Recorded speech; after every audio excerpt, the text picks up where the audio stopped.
All right, we're going to talk about accounting for current liabilities here in Chapter 9. So, what is a liability? We've talked about this before, right? I mean, obviously, a liability is a major component of the accounting equation. But if we were to actually define it, we can see here that we can really look at a timeline.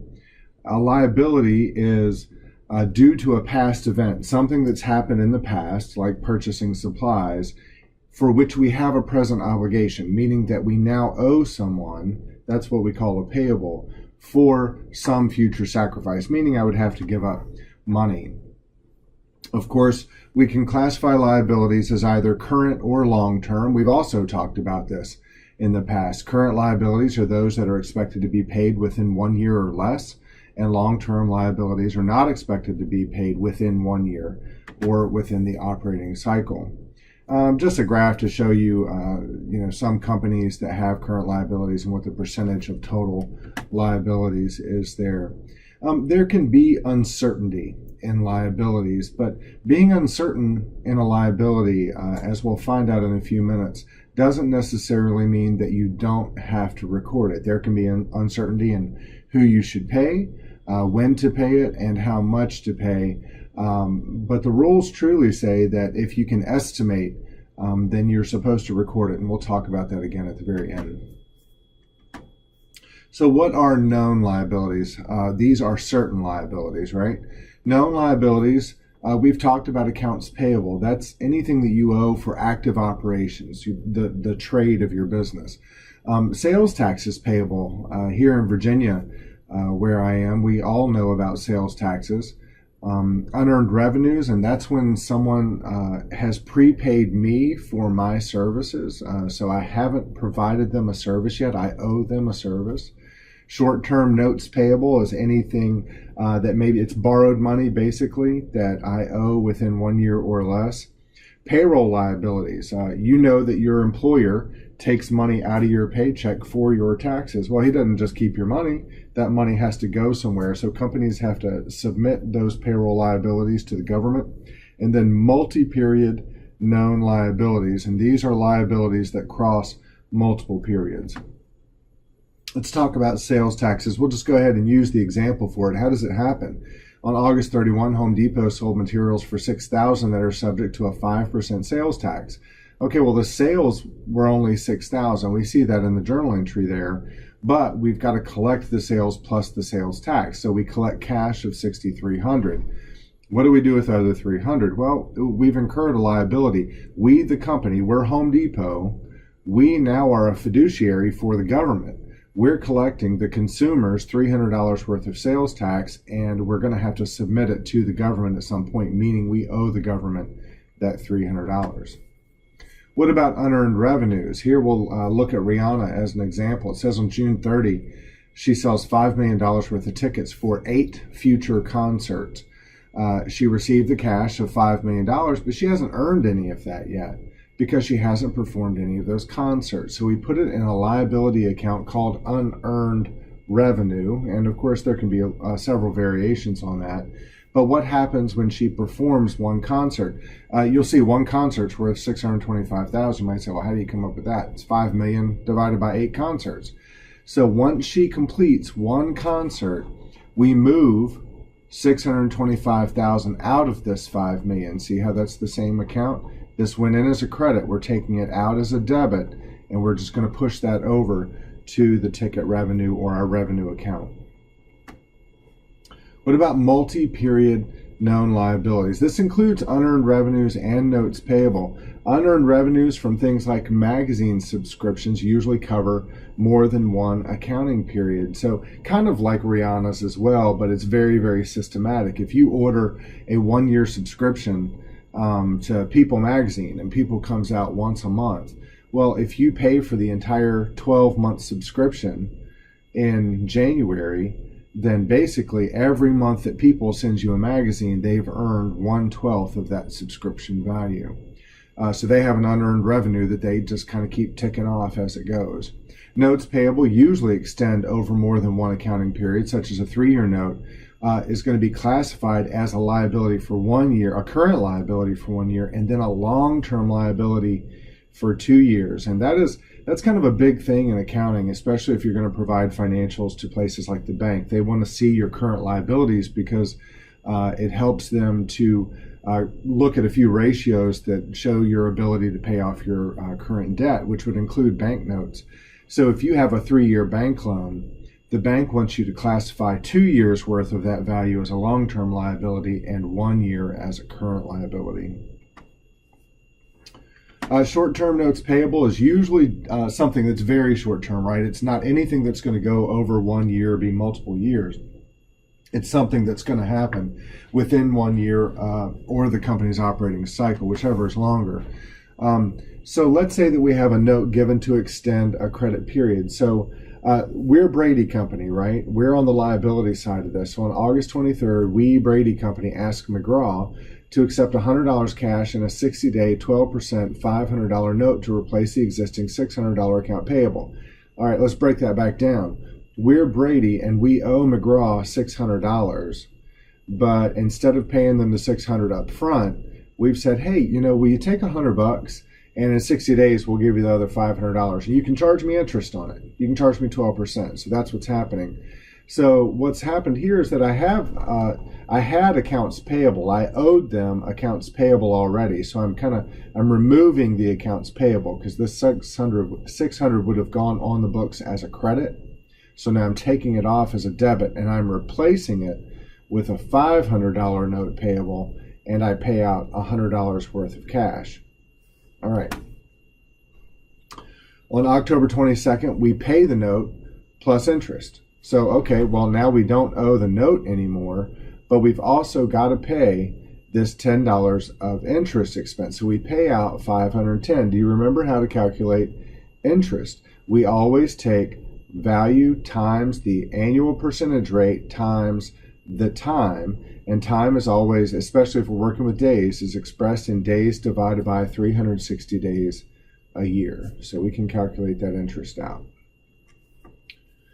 All right, this is a note given to borrow from a bank. We don't see it like this anymore, right? Usually it's just it's a digital document anymore. But promissory notes have several legal elements that must be present in order to make it a contract.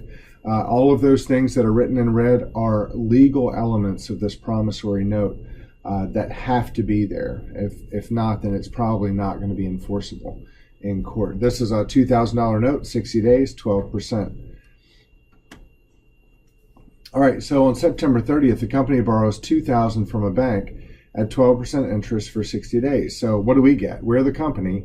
We get $2,000 worth of cash, and we have a note payable now of $2,000, right? And on November 29th, we repay the principal of the note plus interest. So we take the $2,000 off the books. We owe them $2,040 in cash. Why? Because $2,000 at 12% for 60 days is $40. We book the $40 into interest expense. What happens if we cross that proverbial accounting cycle? What happens if we go past 12/31 or whatever the fiscal year might be of the company? Well, we're going to have to make an end of period adjustment for that interest, just like we've done in the past. It's just now we're on the accounts payable side. So here's what happens. December 16, the company borrows $2,000 from the bank, 12% interest, 60 days. Same thing, right? Except now we're getting it on December 16. Well, in just 15 days, the books have to close. In 15 days, the accounting cycle is over, and the rules say that if you have a liability, then you need to record it. Well, in the past, we weren't recording the interest piece until we paid the note off, and in this case, what happens is we have to close the book. So we need to record the fact that 15 days of this note have elapsed and that we have incurred a liability for that 15 days of interest, which calculates out to be $10. And then on February 14th, when we repay the note, we have an interest expense of $30. The interest for the entire note was actually $40, but that remaining 45 days calculates out to $30. We take the $10 interest payable from here off the books. The notes payable comes off the books, and we pay the $2,040 in cash. What about payroll liabilities?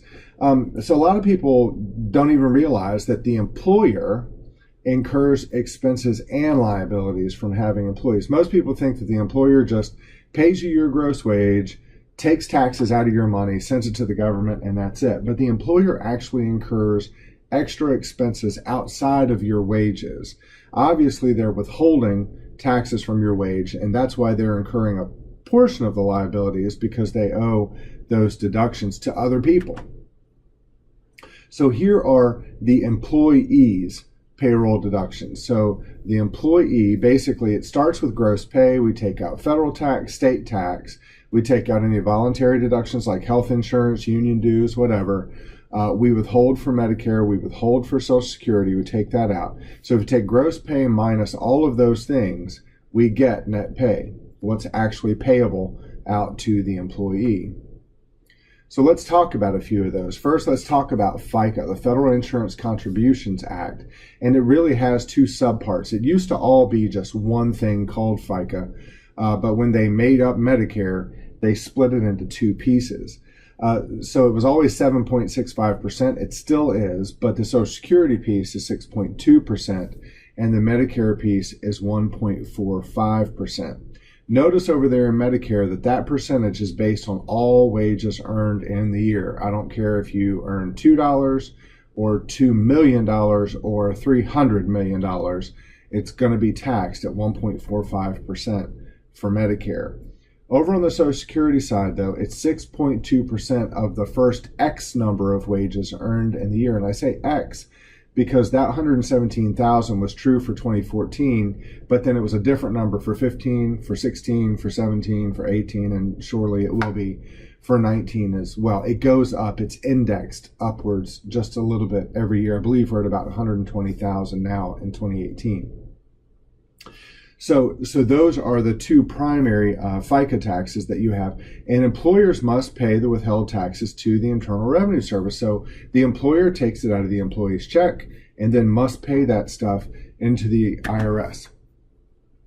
Then we also have employees' income tax. So your federal income tax and your state and local income taxes. And these amounts are going to be withheld depending on your earnings, your tax rates, the number of withholding allowances.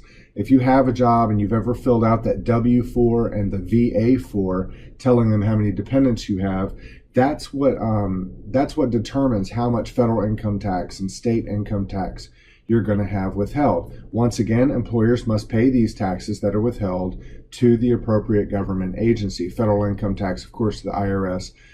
State and local income taxes here just go to Virginia. Then there's employee voluntary deductions. So you might request, or the employee might request, that union dues be withheld. Maybe you want a part of your pay to go to a savings account. Maybe you're contributing to a pension, or you have health insurance, things like that. So employers withhold these from your check, from the employee's check, and then have to pay these out to the designated agency as a liability. So let's go ahead and record some of this. This looks like it was for a gross wage of $2,000. Once we calculated out the Social Security at 6.2% and Medicare at 1.45%, you'll see now that we record those as liabilities of $124 and $29. And they're liabilities because the employer, we the employer, now owe those amounts out to the government, to the IRS. The employee federal income tax is payable. We calculate that. It's $213 liability we now owe to the IRS. The employee medical insurance payable that the employee has asked us to deduct on their behalf, $85. I don't know, we probably owe that to Anthem or Aetna. Then the employee union dues payable of $25 that the employee asked us to deduct, we owe out to the applicable union. And then if we take all of those deductions, 2,000 minus 124 minus 29 minus 213 minus 85 minus 25, we get the net pay of 1,524, and we owe that to the employee. Okay, what about the employer though? Does the employer have some expenses? And absolutely they do.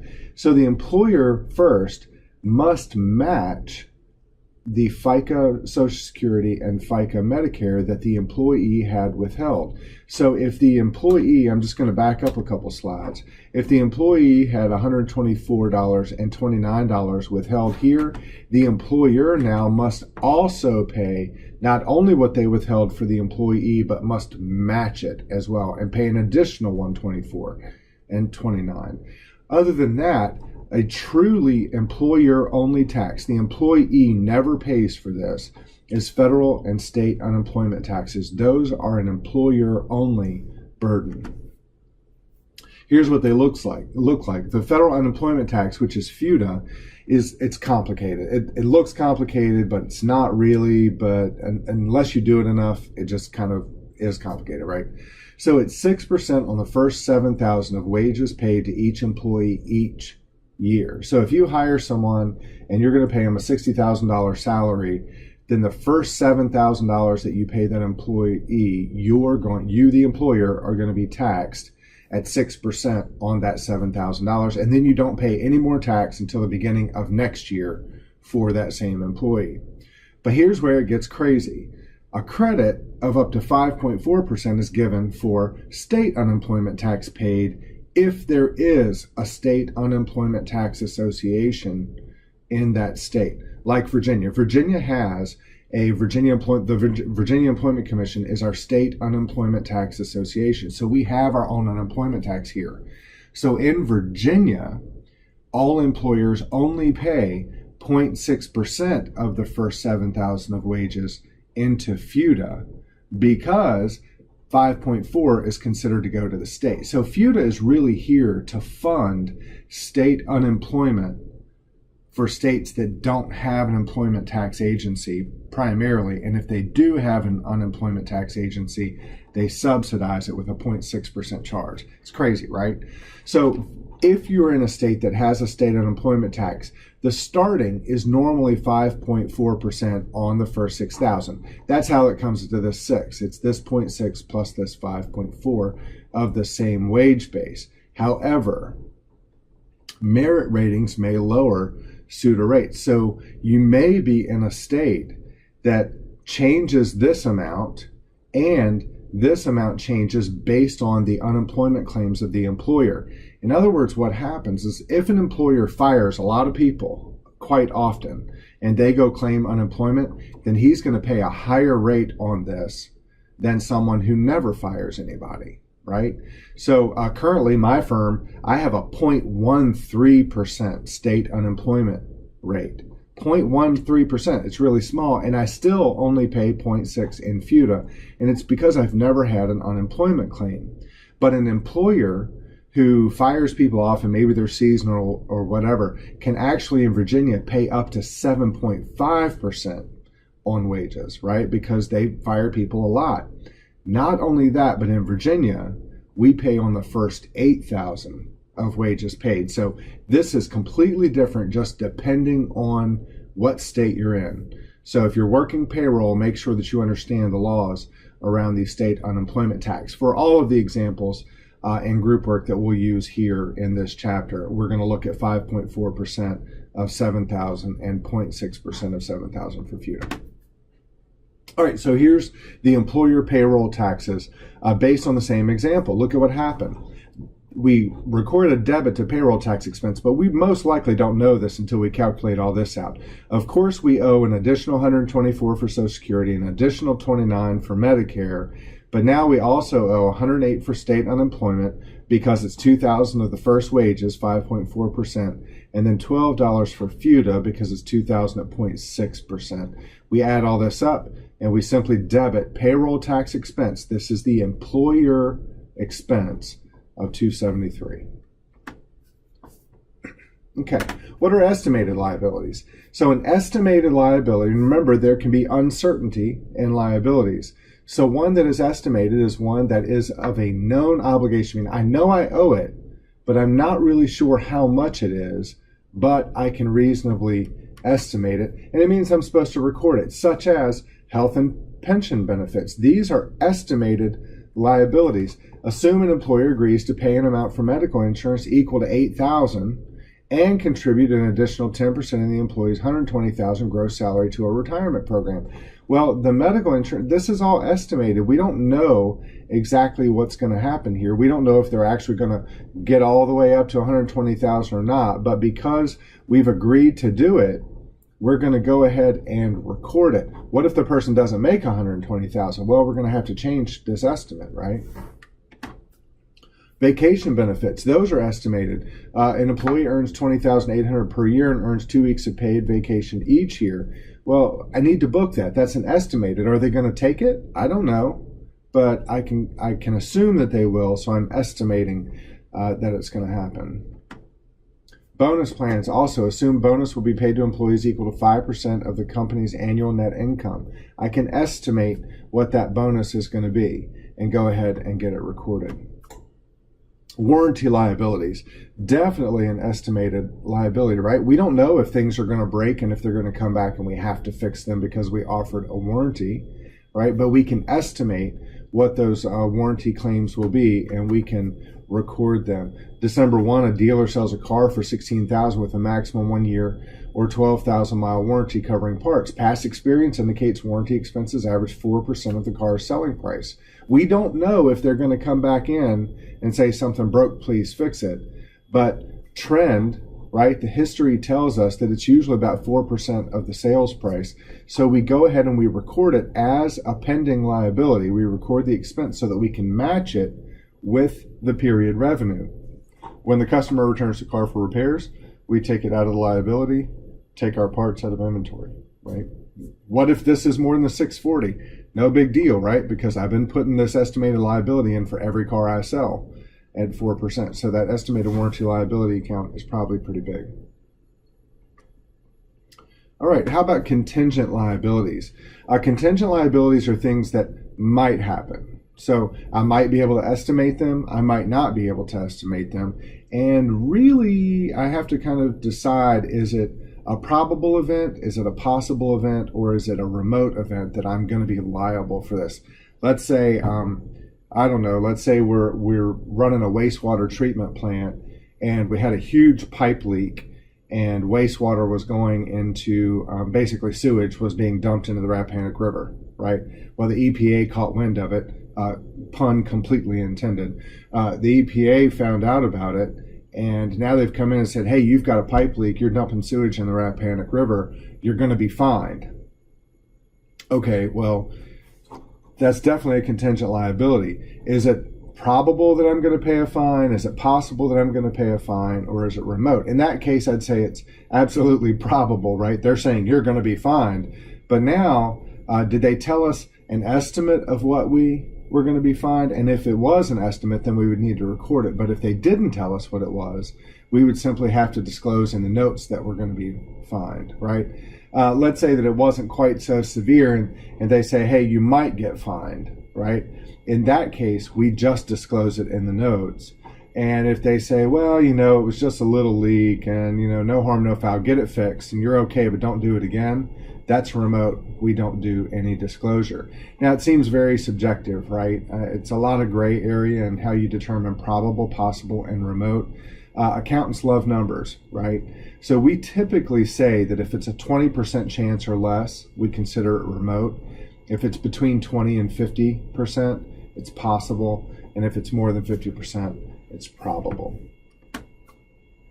All right, what about potential legal claims? Do you think that maybe dumping sewage in the river on purpose would subject you to a potential legal claim? Yeah, sure it would. And if you can estimate the damages, then you need to record it. Otherwise, you need to disclose it. What about debt guarantees? Guarantor usually will disclose a guarantee in the financial statement notes. It doesn't really put it in as a liability. What's a guarantor? Let me back up just a little bit. A guarantor is someone who co-signs a note. So maybe your credit's not all that great. So some other person comes in and says, hey, I'll co-sign for you so you can borrow that money. That's a guarantor. The person who co-signs doesn't normally put the liability in his financial statements, but will disclose it in the note saying, hey, if this person is going to default on a note, then I'm liable for it. But if it's probable that there's going to be default, then you do have to record the amount of the liability. That's the end of chapter 9.